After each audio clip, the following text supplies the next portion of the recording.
사무엘상 24장.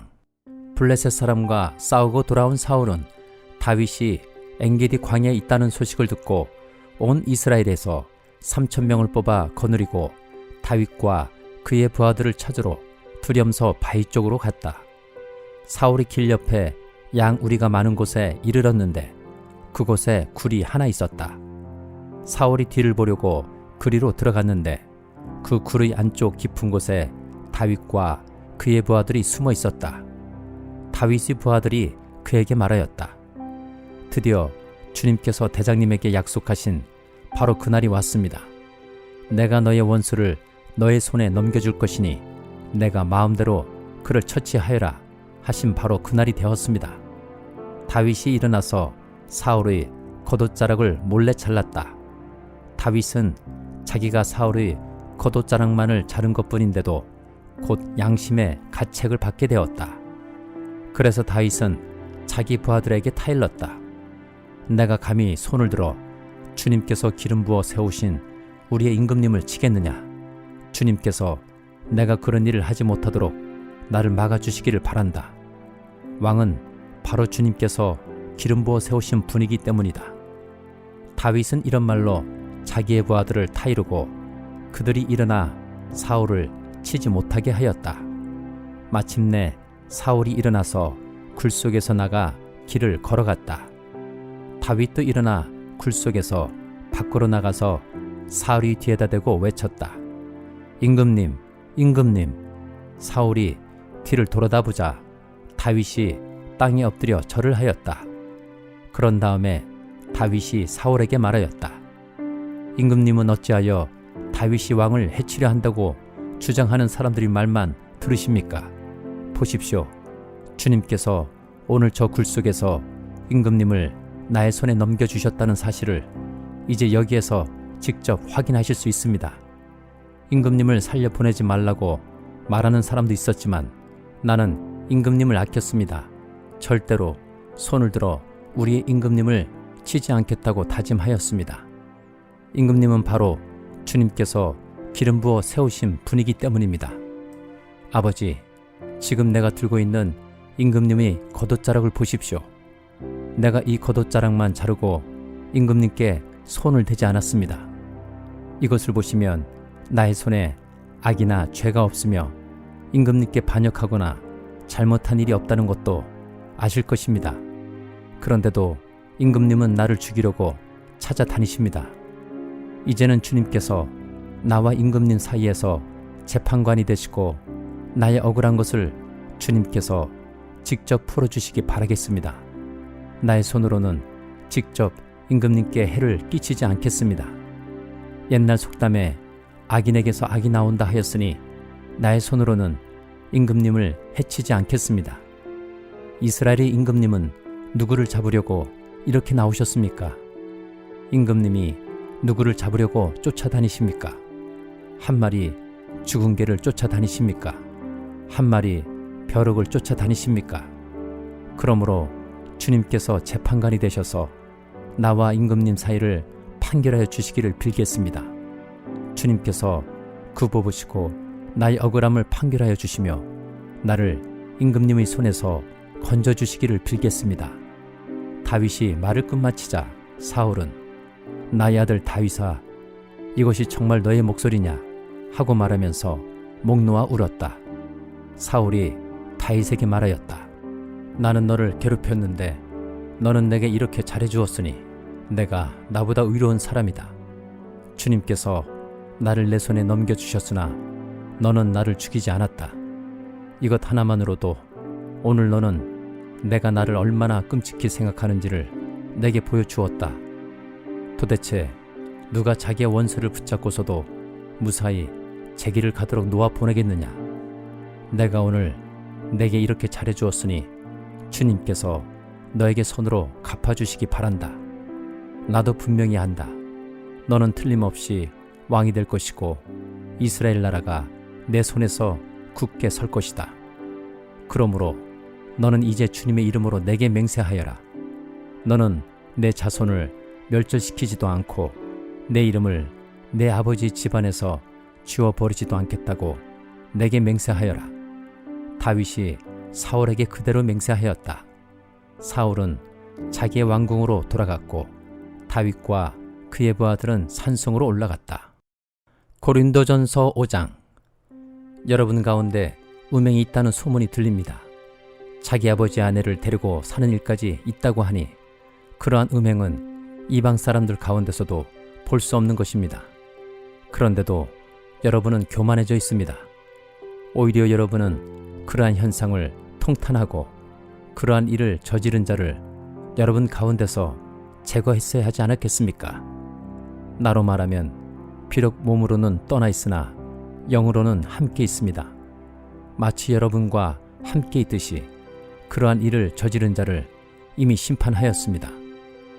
우리 주 예수의 이름으로 여러분이 모여 있을 때에 나의 영이 우리 주 예수의 권능과 더불어 여러분과 함께 있으니 여러분은 그러한 자를 당장 사탄에게 넘겨주어서 그 육체는 망하게 하고 그의 영은 주님의 날에 구원을 얻게 해야 할 것입니다. 여러분이 자랑하는 것은 좋지 않습니다. 여러분은 적은 누룩이 온 반죽을 부풀게 한다는 것을 알지 못합니까? 여러분은 새 반죽이 되기 위해서 묵은 누룩을 깨끗이 치우십시오. 사실 여러분은 누룩이 들지 않은 사람들입니다. 우리들의 유월절 양이신 그리스도께서 희생되셨습니다.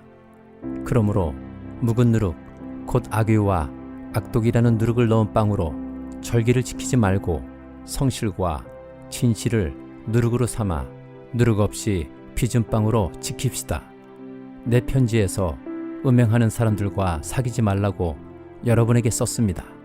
그 말은 이 세상에 음행하는 사람들이나 탐욕을 부리는 사람들이나 약탈하는 사람들이나 우상을 숭배하는 사람들과 전혀 사귀지 말라는 뜻이 아닙니다.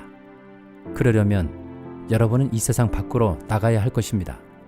그러나 이제 내가 여러분에게 사귀지 말라고 쓰는 것은 신도라 하는 어떤 사람이 음행하는 사람이거나 탐욕을 부리는 사람이거나 우상을 숭배하는 사람이거나 사람을 중상하는 사람이거나 술 취하는 사람이거나 약탈하는 사람이면 그런 사람과는 함께 먹지도 말라는 말입니다.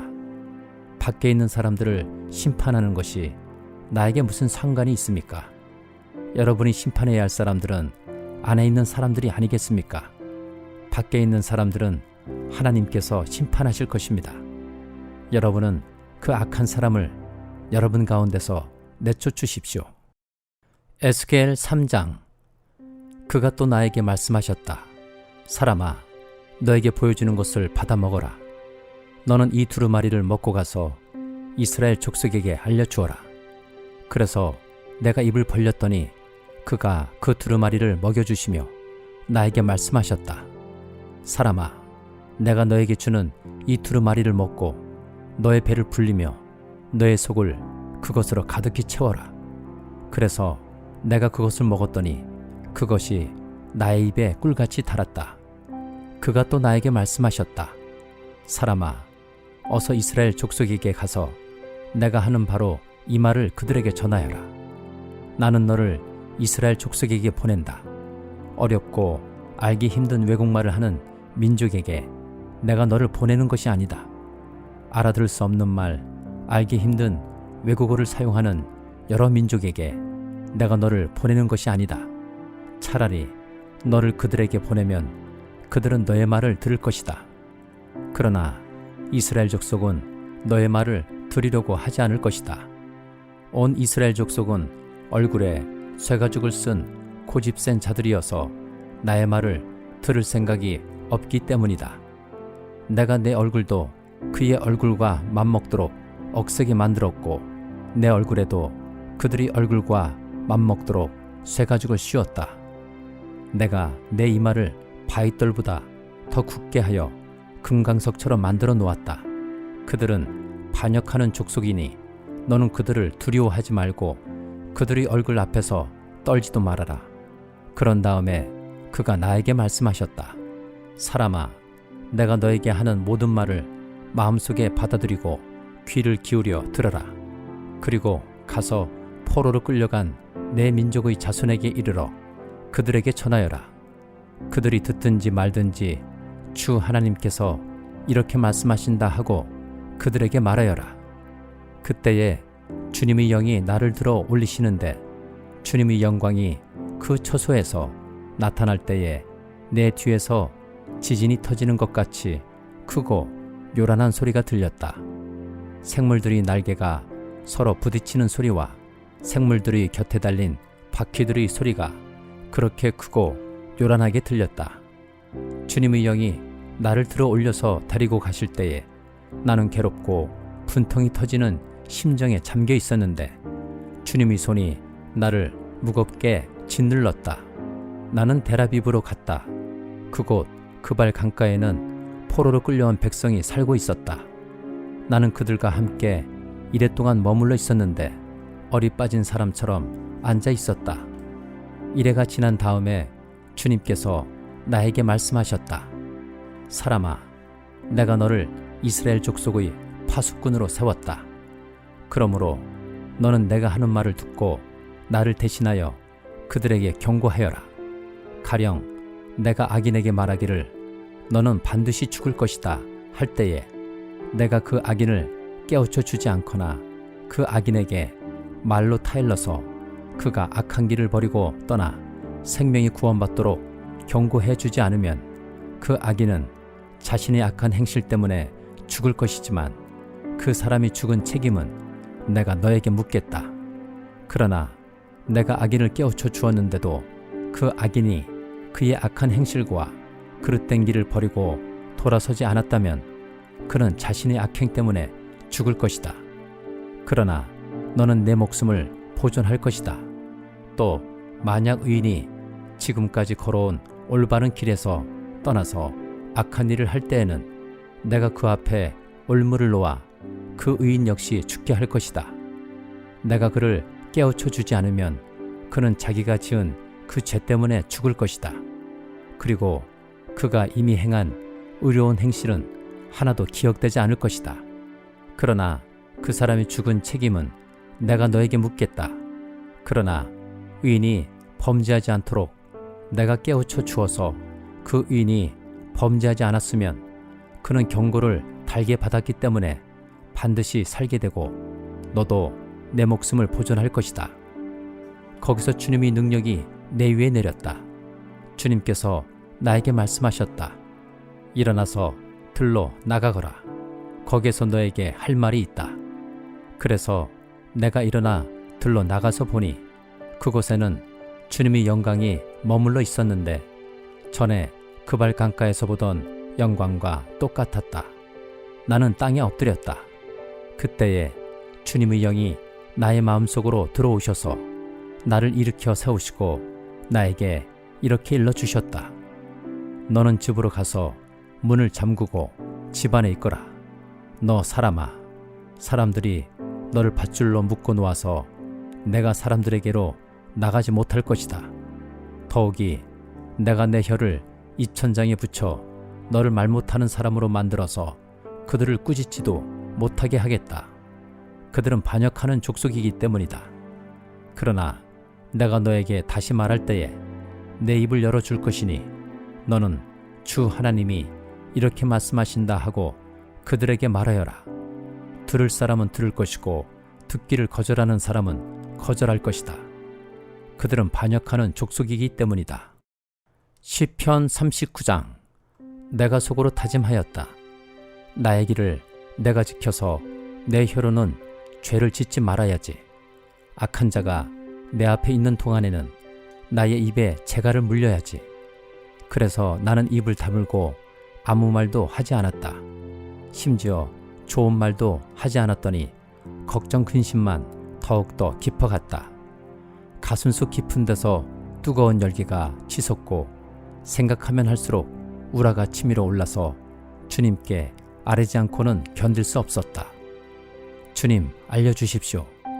내 인생의 끝이 언제입니까? 내가 얼마나 더 살 수 있습니까? 나의 일생이 얼마나 덧없이 지나가는 것인지를 말씀해 주십시오. 주님께서 나에게 한 뼘 길이밖에 안 되는 나를 주셨으니 내 일생이 주님 앞에서는 없는 것이나 같습니다. 진실로 모든 것은 헛되고 인생의 전성기조차도 한낱 입김에 지나지 않습니다. 걸어 다닌다고는 하지만 그 한평생이 실로 한오락이 그림자일 뿐 재산을 늘리는 일조차도 다 허사입니다. 장차 그것을 거두어들일 사람이 누구일지는 아무도 모르는 일입니다. 그러므로 주님, 이제 내가 무엇을 바라겠습니까? 내 희망은 오직 주님뿐입니다. 내가 지은 그 모든 죄악에서 나를 건져 주십시오. 나로 어리석은 자들의 조롱거리가 되지 않게 해 주십시오. 내가 잠적고 있으면서 입을 열지 않음은 이 모두가 주님께서 하신 일이기 때문입니다. 주님의 채찍을 나에게 거두어 주십시오. 주님의 손으로 나를 치시면 내 목숨은 끊어지고 맙니다. 주님께서 인간의 잘못을 벌하시고 그 아름다움을 조미 먹은 옷같이 삭게 하시니 인생이란 참으로 허무할 뿐입니다. 주님, 내 기도를 들어주십시오. 내 부르짖음에 귀를 기울여 주십시오. 내 눈물을 보시고 잠잠히 계시지 말아 주십시오. 나 또한 나의 모든 조상처럼 떠돌면서 주님과 더불어 살아가는 길송과 나그네이기 때문입니다. 내가 떠나 없어지기 전에 다시 미소 지을 수 있도록 나에게서 눈길을 단 한 번만이라도 돌려주십시오.